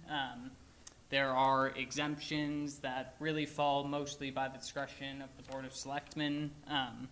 If there are hardships or they want to whittle down existing inventory, stuff of that nature, but ultimately not pushy, but getting people to have to at least go through some hoops to comply and hopefully eventually, which is followed up by the enforcement clause. Again, all of this exists in the article as it is today. We didn't add any of it. We're just stating that this is what it would be. Basically, the Board of Selectmen or their designees shall determine the monitoring process to be followed, which may be limited to responding to citizens' report, incorporating the process and other towns' duties as appropriate. It also states that violation of this would be non-criminal disposition, and there's a different bylaw that takes care of the actual penalty fee for this. We have another question. Andrew?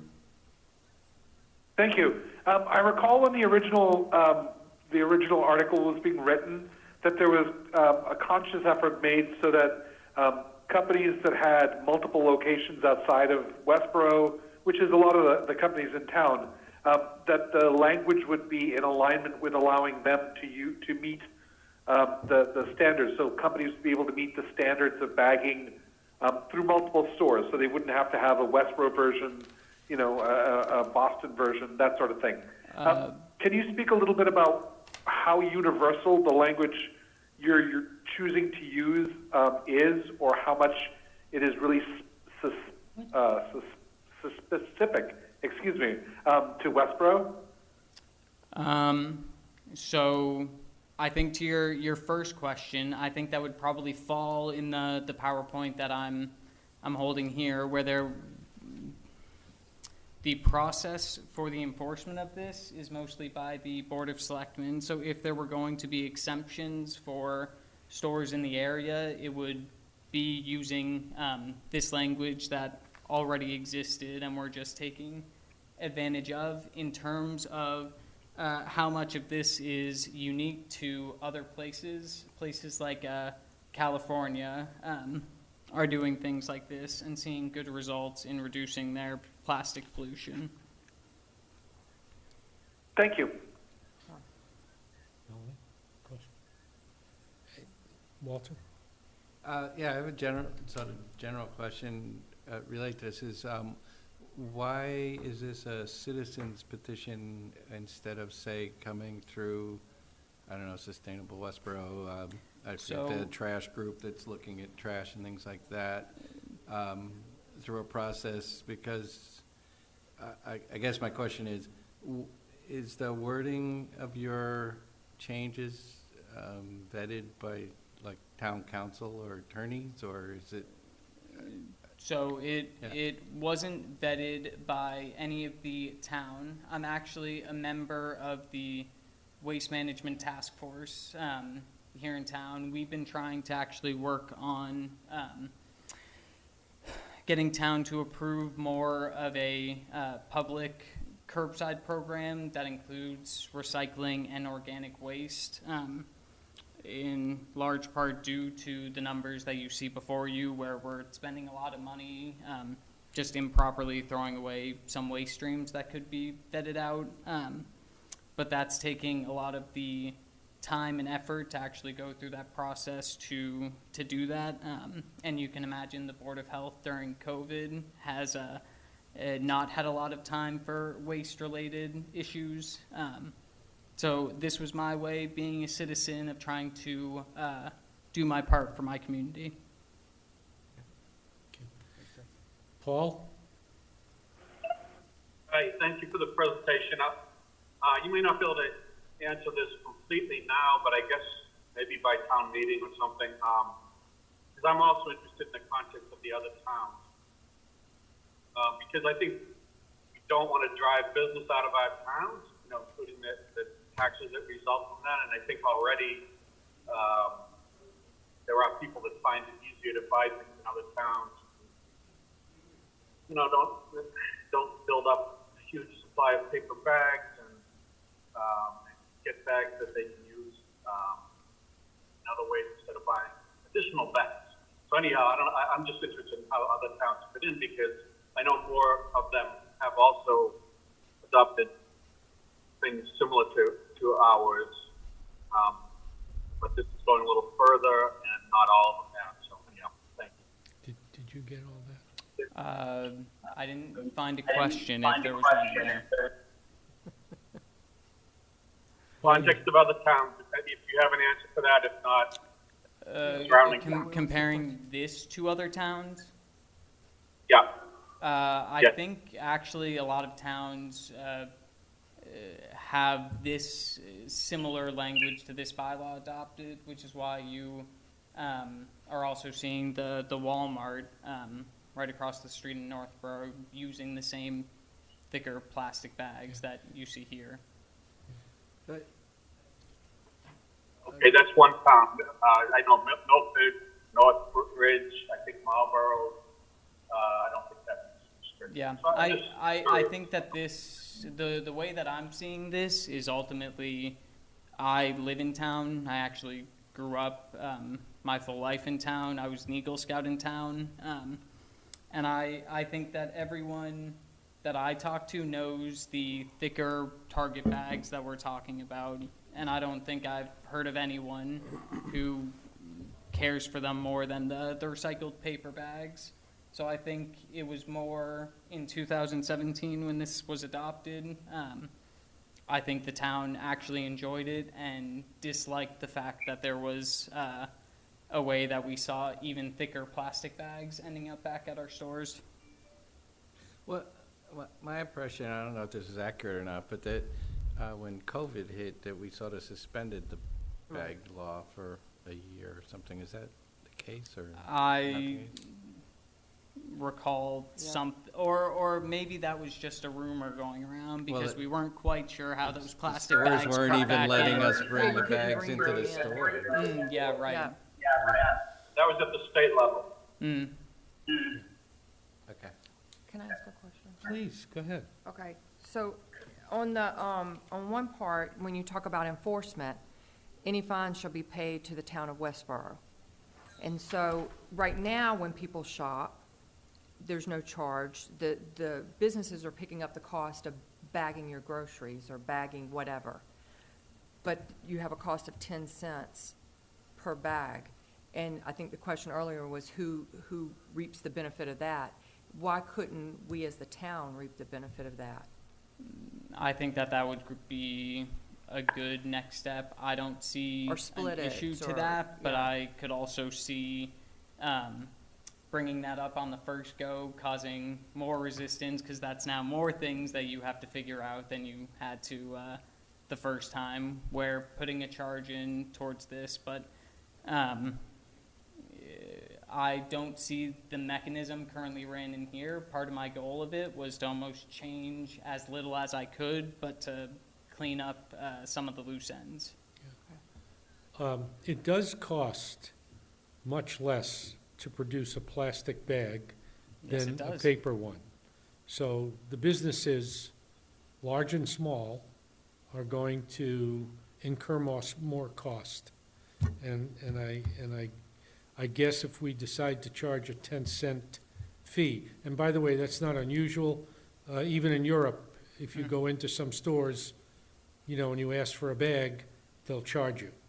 So I'm guessing that, And it's at least 10 cents, so if they wanted to charge more for their organic cotton reusable bag, yeah, within their right, just Yeah. no longer a free thick plastic bag. yeah. So those costs are, let's make, just for a moment, let's speculate that 10 cents, right, is going to go back to the stores.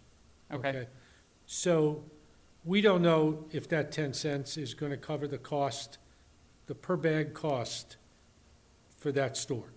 So at some point, whatever cost they're incurring for going to these reusable, biodegradable,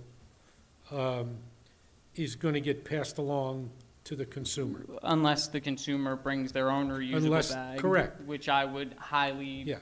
encourage people to, because we already have too many things that are just singly used. Yeah, no, I get that. So it's a two-pronged campaign. It is. It's kind of like the drug companies do. They sell to the doctors, but they go over their heads and advertise to the consumer. So it's essentially the same kind of two-pronged campaign.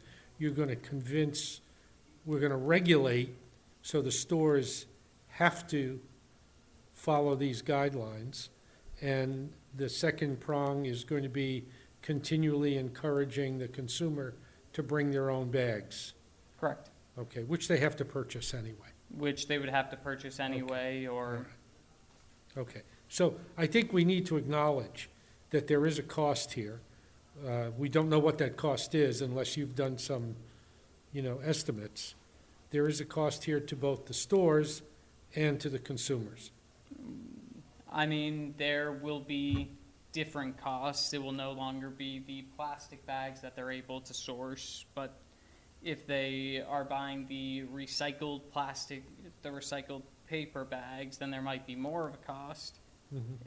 Again, we're charging 10 cents, but I would then encourage everyone to go out and get their own reusable bag so that those costs can be insulated from them as well. Yeah, Because if you're already going to the store and consuming and consuming and consuming bags, when we could have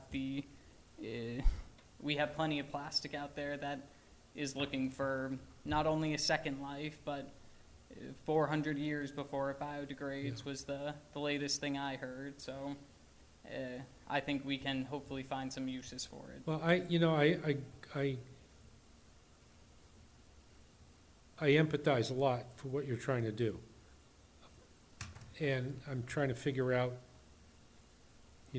what we're talking about in terms of money coming out of a person's pocket.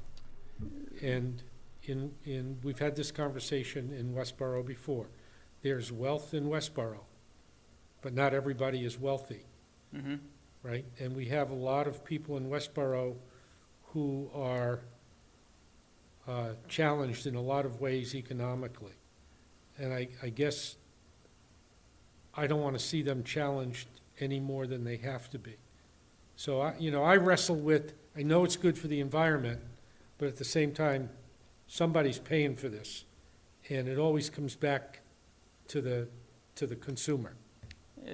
So my ultimate goal is to incentivize the direct-to-consumer companies to instead have value in post-consumer product rather than the ease that new plastic has in both its cheap cost and abundance through crude oil.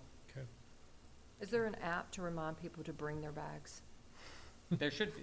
There should be, There should because I have 8 billion bags I've bought from Stop and Shop. But that's where the 10 cents comes in, is once you start getting charged, the next time you're gonna go, I'm gonna get those bags. I I'm know, gonna but put the them app next would be to so the much door, easier. not my 10 Get to cents work. next time. Any other questions for Nathan? Well, so We have a that was second Article article. 37. We have another article, I'm sorry. Cut should you move off. to You're Long day fine. at covering work. that. So Article 38 takes Thought we covered a similar approach, slightly different, same for bylaw 33. We actually alter some of the wording in the section and purpose to eliminate some of the thin film and checkout bags to ultimately identify that all plastics are really causing harm to our environment. Why limited at thin film and, yes? So I guess my question is, I know it's a markup of Article 3, yes. 33, number 38. Bylaw 33, yes. But would this create is the intention that this would create a new Article 34, or or are these an either or? These are two separate articles Right, that probably would have to have some sort of amendment thing if they both got voted on to fit them together nicely. But it was more that some citizens might agree in the paper bag one, plastic bag one, and not this one. And I didn't want to limit one's chances based on grouping it with the other. Okay, thanks, that's important for me to understand. I thought, when I first read it, that you're sort of proposing a second additional article that talked about plastics in general, whereas this one talked about plastic bags, but the intention is that whatever this number 33 article would be either one of these two things or a combination of both those things. Yes. Yeah, John, can I just interject? So, so I know I'm going to talk to Nathan sometime between now and town meeting, but I had the same question. So I think something to think about is, let's say that Article 37, the first version passes. Is the intent to go ahead with Article 38 and Yes. try to also have that? Because if you would go ahead with both, then I will work with you to craft the motion to say if 37 passes, the motion for Article 38 would probably be to create a new Article 34 or wherever the right number is, so they would both exist. Well, Is that- so this, both alter the same existing bylaw 33, Yeah, just in slightly different ways for different intents. okay. Well, we don't have to take the finance Well, committee's yes, time. so One of the we things can- I'll need to be clear on in the process is that if Article 37 passes, what is your intent with Article 38? It would be to Because continue if to- if they both pass, then it's left. If they both pass, then I would say Article 38 would take precedence because it was voted on Both later. can exist without the other. Okay, all right. Well, we'll work on that. But yeah, thanks for bringing that up, Walter, because that was also a question I had, is what happens if they both pass? So I'll work on that with Nathan and try to make sure I understand. Thank you. Thank you. John. And Nathan, what's the reason for exempting the bags that we get at our dry cleaners? So that was part of the original intent of it. My guess is that it was to make it more palatable to everyone voting it in, because if you start to eliminate all thin plastics, everyone's coming up with examples of what about this, what about that, and it's my belief that that's what they stuck in that exemptions clause there. Okay. Okay? Anybody else? Do you have anything else you? Yes, Oh. yes, I have a full article More in this here. article, but it changes. Full article. So this would be adding two definitions. One is a restaurant, which is an entity that prepares and sells food directly to consumers for immediate consumption, as defined by the Food and Drug Administration. I included that at the very end of the article, the actual chapter where that was named by the Food and Drug Administration. The other term, it's the same as the last one, where we define biodegradable as toxic-free and capable of being decomposed by bacteria or other living organisms. It also adds a new use regulation, D, which would have to be deconflicted from Article 37 if it were to pass, where restaurants must use biodegradable material for dine-out services when such an alternative exists. Example include, but are not limited to, takeout containers, utensils, sauce containers.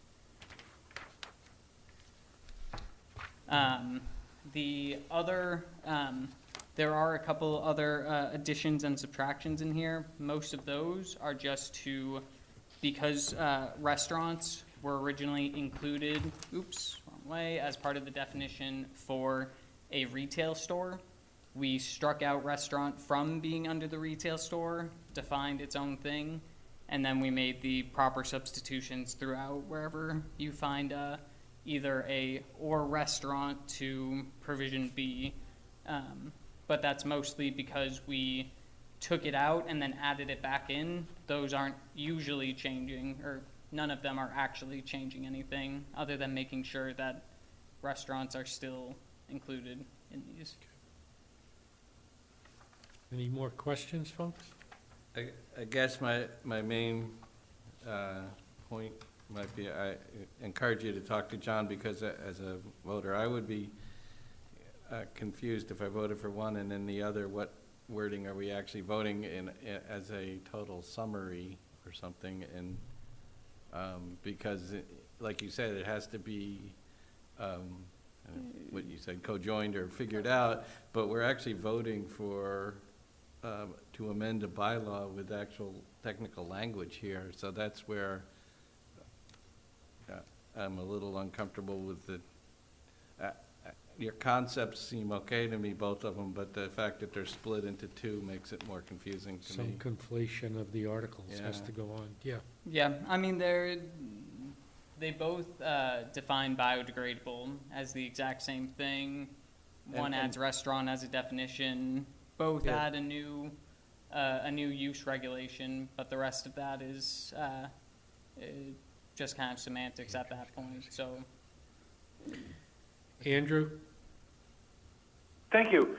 With regards to the new use regulation, the Part D, Yep. do you have any sense of what the change in cost will be for restaurants on a unit amount? Like, how much more is it for 1 or 10 or 100, biodegradable containers or biodegradable utensils?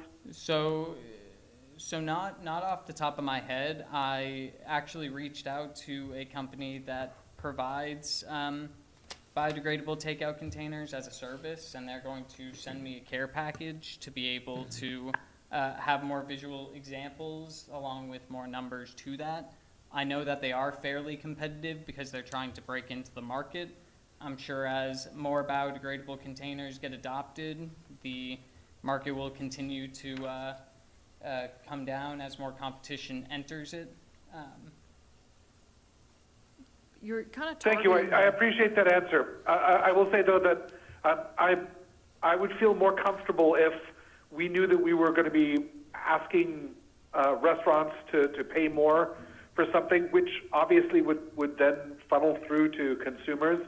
I would love to know kind of what the net impact would be, just so we could vote Sure. with an informed understanding about where people will be paying more. So I have appreciate that, though. Thank two you. points on that. The first is the regulation in here also, I'll point out, states that when such an alternative exists, an alternative would be something that actually accomplishes the same job, or it could be a price point, but all of those exemptions would have to be brought up with the Board of Selectmen or designee as written in Section 4 and 5. The other point that I'll bring up, which is partly why I set the stage as I did with this, the number one reason that plastic is rejected is due to its contamination, mostly by food waste. Therefore, you could imagine that a decent amount of the 15.9% of the plastics that ended up in at least our 2019 waste stream has only increased since the pandemic has been going on and people have been home. You could see that if we did start to adopt somewhere where restaurants producing biodegradable dine-out services instead, this both saves customers from having to clean the microplastics, or clean the plastics, which, depending on how hot of water you actually use, when heated or scratched, plastic produces microplastics, which is part of what has been found everywhere on our Earth, including our own systems. By leaving consumers in a difficult place of, I have gotten takeout because I like it from this restaurant, I now have this plastic container that I can either use for my own food storage for 400 years if I can maintain it. I can clean it, maybe using hot water. Who knows what environmental damage that's doing. or I can throw it in the single stream, hope that it gets put into the recycling. It likely ends up in the trash, especially if it's one of those black takeout containers. You're now paying the premium dollar of $112 per ton rather than the lower cost of $80 a ton if you put it into organic waste, because we're actually finding, along with soil amendments, that using the process of anaerobic digestion, which can occur if anything is biodegradable, therefore being able to be broken down, microbes eat the biodegradable material, produce methane. They've come up with a way to turn that into jet fuel. Only 5% of food is returned to the food cycle each year from the Food and Drug Administration. There's a big push for organic waste to become a stream. I think that having restaurants help with that process by both eliminating plastics that start contaminated and therefore have consumers have to go through the effort to clean them when only 9% of recycled material has actually ever been recycled, could be changed by just putting biodegradable next to our food, which also eliminates our potential for those microplastics.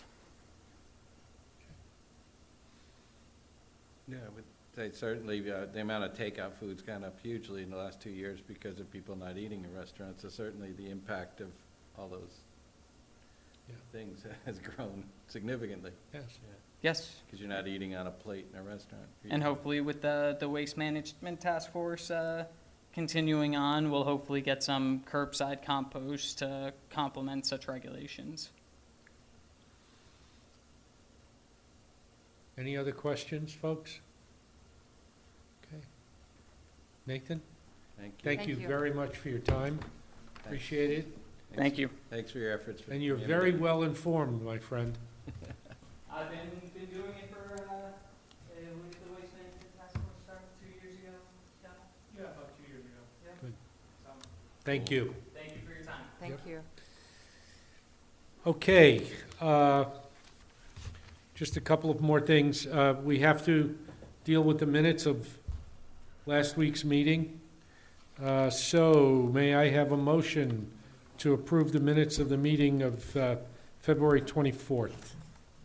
Motion to approve the minutes of February 24th. Is there a second? Second. We have a second. Beth?